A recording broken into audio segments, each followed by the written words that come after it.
So, Lord Van Zykes, continue to substantiate the case for the prosecution, if you please.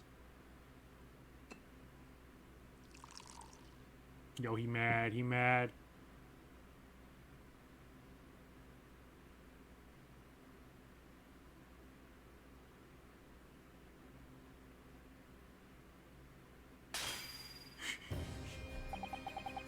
Having savored the rich aroma of the Carmen contents of this hallowed chalice, it may seem crass to crush it to dust. Pray forgive the discourtesy. Oh, Lord Van Zykes. Is it cold in here, or is it just me? As your antiquated tome no doubt says, prosecution may not speak during a summation examination. So I honor the deathly silence and listen to the charade. Seems I overestimated the intelligence of the jury. Oh, you insulted them. That ain't gonna get them on your side, bro. Well, no matter what, there's nothing so hard to prove as self-evident truth, it would seem. No, and why else would we grace the courtroom with our presence after all? So, let us proceed to the next round of battle.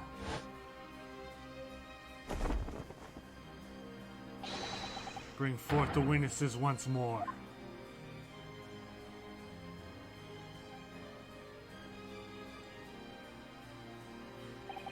Witnesses, I trust you heard the summation examination we have just had to endure. Oh, yes, sir. That I did, sir. Of course I heard it. Oh, yes, sir. I heard it, too. You, sir, on the end. The coachman. I believe it's Beppo. Yes, sir, my lord, sir. It transpires that in your previous testimony that you were attempting to veil the presence of a fifth passenger on your omnibus. You will be found guilty of perjury. You are advised to bear that in mind, sir. Oh, no, mio Dio, Now then, witnesses, I hereby call on you to testify before the court again. You will explain the various misgivings brought to our attention by the defense summation examination. Witness, testimony, yay! Various misgivings. I only carried 4 passengers that night, I swear it, but, well, I, for one, was told I had to pay 5 pence for the bus. You filled us on the fare, he did, and then I saw that blood-curdling sight as well. It's all too much. I tell you, I saw Mr. McGilded stab that man. Everything I said before stands. Oh, yes, he stabbed him. Yes, he did. I think so, yes. Alright, dudes. Counsel, make sense of this for me, please. The phantom of 5th passengers conjured in existence by my leaned Eastern friend never existed. The confusion has arisen from the coachman's sly little Kassenge. Beppo, explain yourself. Yes, we sorry goes, master. The joke bears 4 pence across the board, you know that. I understand that you've been overcharging our passenger by a penny a fare? It's so cold, and that's one of the days always half empty. You've been dishonest, coachman. I'm sorry. You're a disgrace, Beppo, a disgrace. And your self-projection brought dishonor with a U on the entire guild. I may, sir. I was paid 10 cents on the bus just last week. What? 4 passengers at 10. 4 passengers at 5 pence each is, yes, 20 pence. Done the arithmetic 10 times already, but I just can't make the result come out differently. Oh, that figures. Math jokes. Well, it would appear that one of the aforementioned misgivings has already been explained. So, counsel for the defense, your cross-examination, if you please. We've already had the pleasure of a protracted summation examination today. So you intend to continue the parlor games? Absolutely.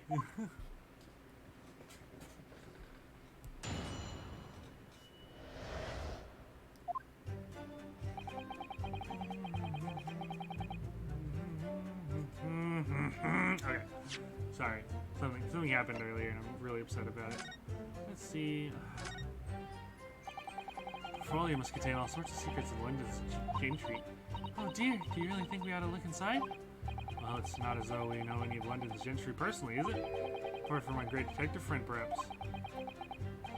Actually, I wonder. Sure, you will not find Mr. Sholmes' name inside. Let's see what we find.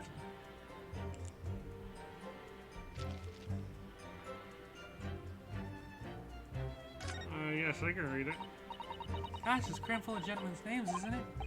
I suppose they're probably not all gentlemen at all, are they? For all that, everyone in this courtroom is well off. Ah, goodness! What is it? Look at this! Do you see the name here? Bruce Fairplay. That means something to me? It does sound strangely familiar, actually. Bruce Fairplay, the witness testifying at this very moment. Oh yes, of course, the banker. Why is his name in here? Ah, he borrowed 20 guineas, did he? And look, the repayment date is fast approaching. It's possible this is just a coincidence, of course, but this could be very useful information. Ooh! Oh! Okay, so you're faking evidence, buddy. Ah, here we go. Hold it! There are only 4 passengers on your carriage, but you can charge them a standard 4p fare. Is that right?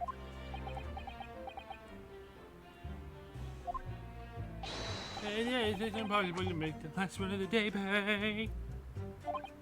I was so cold, it was all I could do to stop myself from passing out.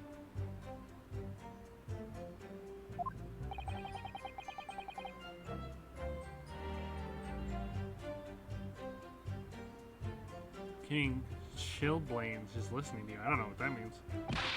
It was terrible, so I wanted to give myself a pat on the back for even keeping the bus running. Dedicated coachman deserve an extra pep of any passenger. You're digging a deeper hole for yourself here. If only there has been a 5th passenger on the omnibus that night. Then we would have had another suspect.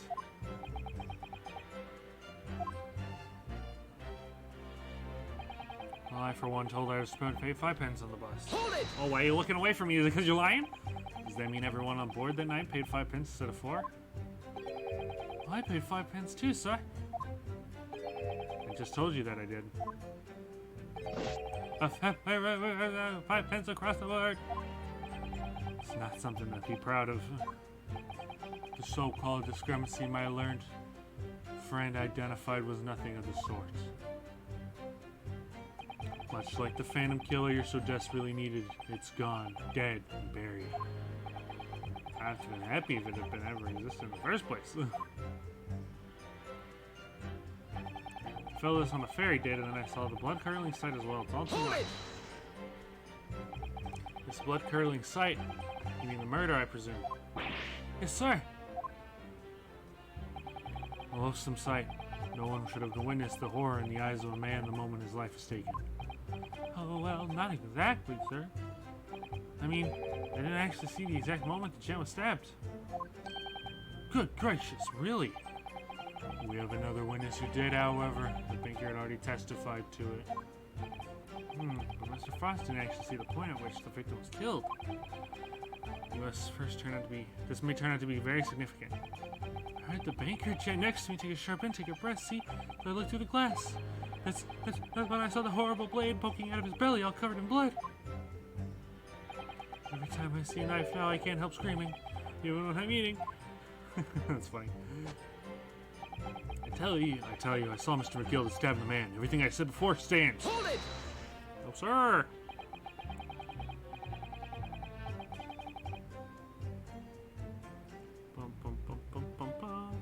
So you saw the defendant, Mr. McGilded, stabbing the victim, Mr. Mason, who was sitting next to him?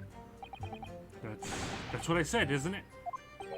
What was bothering me before this was, for just a brief moment, he hesitated before answering the question. Anyway, there was 2 of them inside the carriage, wasn't there? There's been much talk of a 5th passenger, but as of yet, 0 evidence. That's what we're all wasting time for, eh? It's black and white, the man's guilty. Something about Mr. Fairplay's testimony just jars with me. I wish I could point out what it was. Oh, yeah, I think so, yeah. Oh, okay, I pressed left bumper, not right bumper, but go off. Earlier, you testified that you saw the moment when the defendant allegedly stabbed the victim, didn't you? Oh, yes, right. You said the victim was on the floor and described the assailant holding the knife in an ice pick grip. I suppose I might have, you know, yes, put the cart before the horse, baby. What's this? Well, I'm quite concerned about most of it. I was driving the horse and when I heard a scream from the seat of the bike, Oh, I suspect that was me, sir. And when I turned around, yes, oh my god, I saw him through the skylight. The gentleman was on the floor, and the knife was sticking out of his midriff. That's right, yes, and the fellow holding the knife handle was the famous man. Yes. So, in short, he didn't see the moment when the victim was actually stabbed at all. I really thought I did, but when I go over it again in my head, no, I suppose I didn't actually see the precise moment of the stabbing, did I? Truth! Hello? Bro, you good? Excuse me! Excuse me! Hang on! That's what they use in the crossover, which I prefer vastly over excuse me. Hang on! Do you have something to say about that, Mr. Fairplay? Now you listen to me. I know what you're thinking. I didn't really see the exact moment the fellow was stabbed. What are the chances of that? Eh? Are you asking me or telling me? He's getting flustered. Might be able to extract some new information from him if I answer him cleverly. Could he have just happened to see the exact moment the crime was committed? Some days are like that. Would he have seen at the exact moment the crime was committed? We only have it's 1 of 50. No chance. Well, it is a little hard to believe, certainly. So you spend your time peeping through a skylight on the top of an omnibus, that is. Peeping. I'm a respectable city banker, I'll have you know. And I know what I saw. I remember as clearly as a bell right day. It was a grim scene, I don't mind telling you. Thank you, Mr. Fairplay. Oh, excuse me, it's getting a little hot under the collar there, my lord. I ask you to supplement your testimony with a clear statement about what exactly you saw. Oh, I can do that all right. I'll tell you just how grim it was. Do you think I'd forget the sight of those blood-soaked hands? Oh, you had them. Objection. Not really. We gotta press first. We always press first. Blood-soaked. Ahem. Well, perhaps soaked is laying it on a little thick, but anyway, there was definitely blood all over them. Both of them were covered in it. All right, now you're fucking lying. You saw that from the roof through the skylight. Well, the skylight's reasonably large, so I had pretty good view. There was a lamp on the inside of the carriage as well. I'm quite sure of what I saw. The banker's latest statement. I feel sure there's something not quite right about it. When you feel something doesn't add up, Mr. Naruhodo, that's when you should have a good look at through the court record. I know what the contradiction is, Suzuto. Not long ago, this trial very nearly came to an end. Somehow we managed to keep our chances alive here. I can't waste this cross-examination. I have to use it to bring some new facts to light. If you're not careful when you press these witnesses, the danger in that jury will end up believing something unhelpful as they did before. Maybe, but we can't let the fear of that happening stop us from uncovering important new information.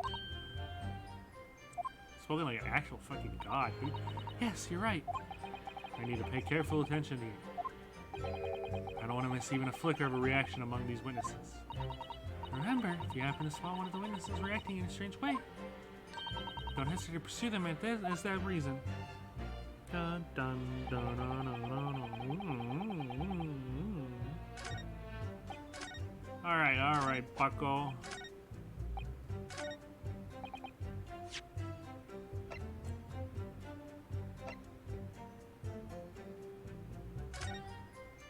Yeah, they both definitely were not covered in blood. Objection! Objection! Blood-soaked hands. Well, I admit that soaked might be laying it on a little thick, but But anyway, there were definitely blood all over them. Both of them were covered in it. Well, I'm very sorry to disagree, Mr. Fairplay, but that's more than a little peculiar. What? Here are the gloves worn by the defendant, Mr. McGilded, on the night of the question. Oh, yes, right. And there certainly does appear to be a sizable dark-colored stain here. With a U, as you can clearly see. It's only on the right-hand glove. In short, Mr. Fairplay, testimony is inconsistent. Dun, dun, dun, dun, dun, dun, dun. Gah! But, no, this can't be right. You're the liar here, then. Gah. That's right, you were quite clear about it. You said, it was both hands. Gah. Mr. Fairplay, if your last statement was a lie, it calls your entire testimony into question. You may say you saw the moment the victim was stabbed, but is that really the truth? Objection!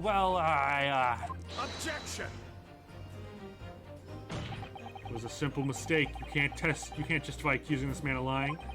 It wasn't both hands, it was only one. The fact remains. The victim blood was of the accused. Objection! No, Mr. Fairplay categorically stated that he saw blood all over both hands, which means there's a strong possibility that this witness was deliberately trying to mislead the court. Gah! Why? I'm a city banker, for pity's sakes. My word should be the gold standard. I'm a gentleman, not some gutter snake. Upstanding members of society don't provocate. He's claiming to have no reason to lie. But we know that's a lie. But is that really the case? So Naruhodo, we had some evidence to explain why Mr. Fairplay might be lying. We could turn the tide in this trial completely. Something to show this man had a compelling reason to lie in his testimony. There's evidence. I have evidence. My lord. Yes, counsel. The defense is ready to present evidence. By Jove, are you sure? Yes, evidence that will clearly demonstrate why Mr. Fairplay had reason to lie in his testimony. Grrr! Very well. I hereby call on the defense to present its evidence. The evidence that demonstrates a motive for the witness' alleged deception of the court. Bum, bum, bum. Take that! Bum, bum, bum. Dun, dun, dun, dun, dun. Dun, dun, dun. This is the list of the debtors who owe money to Mr. McGilded. Yes, a list of innocent victims crippled by the accused extortion. The point is, among us, the names of the debtors in your name is your name, Mr. Bruce Fairplay. What? Mr. Fairplay, are you currently indebted financially to the accused? No, well, it's barely worth being called a debt. According to the ledger, you owe 20 guineas, not an inconsiderable sum of money, wouldn't you say? Well, what of it? Let's suppose Mr. McGilded were to be found guilty of murder. What would become of your debt in that case? These documents cite the loan agreements as forged between two individual parties. Therefore, the creditor of the debtor, defended here, you're sentenced to a capital punishment. All outstanding debts which were owed would be annulled. They would cease to exist. Cease to exist? Mr. Fairplay, that is not the case. That you claimed in your testimony to have seen something you never in fact saw? In a devious attempt to annul your debt of 20 guineas to the defendant? Gah! Gah!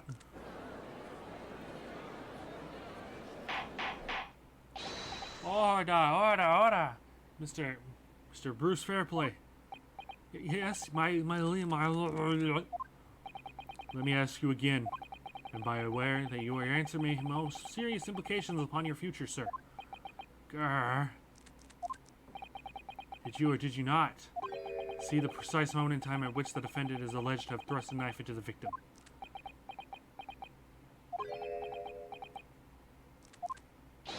Your silence speaks volumes. You did not tell the truth in your testimony. Alright, let's not make a melodrama out of it. Perhaps I did overstate the truth a pinch. A pinch? But it makes no difference. I definitely remember seeing blood on Mr. McGilded's hand, both of them. Objection! And yet, only one of the defendant's gloves, which we fear is evidence, is stained. So you keep saying. I wonder if I might be allowed to speak, sir. Go ahead, Mr. Faust. Mr. First. Well, the thing is, I think I remember seeing it myself as it happens. Seeing what? The blood, sir, on the assailant's hands. I think, yes. I'm almost sure that it was on both of his hands, not just one. What? What?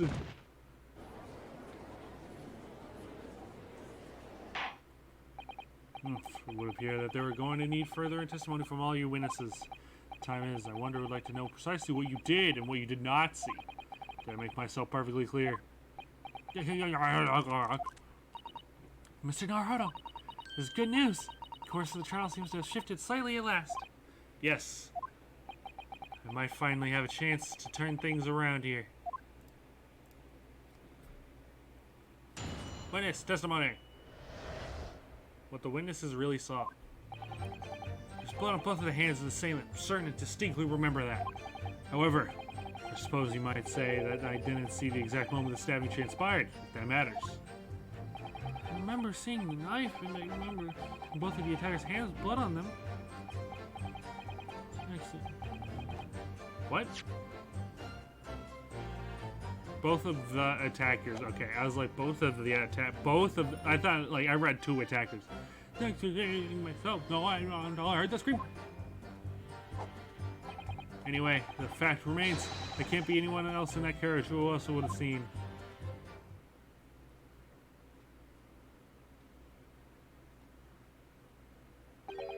Well, lo and behold.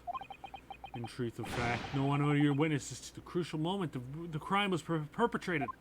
I apologize, my lord, but honestly, there was no one else inside that carriage. The man's hands were covered in blood. That much incriminating evidence is tantamount to saying we saw the man do it. That's really not what testimony is about. Let's examine the interior of the omnibus once more. No, please, I don't want to go back. The victim's fresh blood is clearly visible in the seat, corroborating the witnesses' accounts. In other words, there's no substantial nor significant change in the facts of the case. Very well. Your cross-examination, please, counsel. Yes, my lord. Cross-examination. What the witnesses really saw.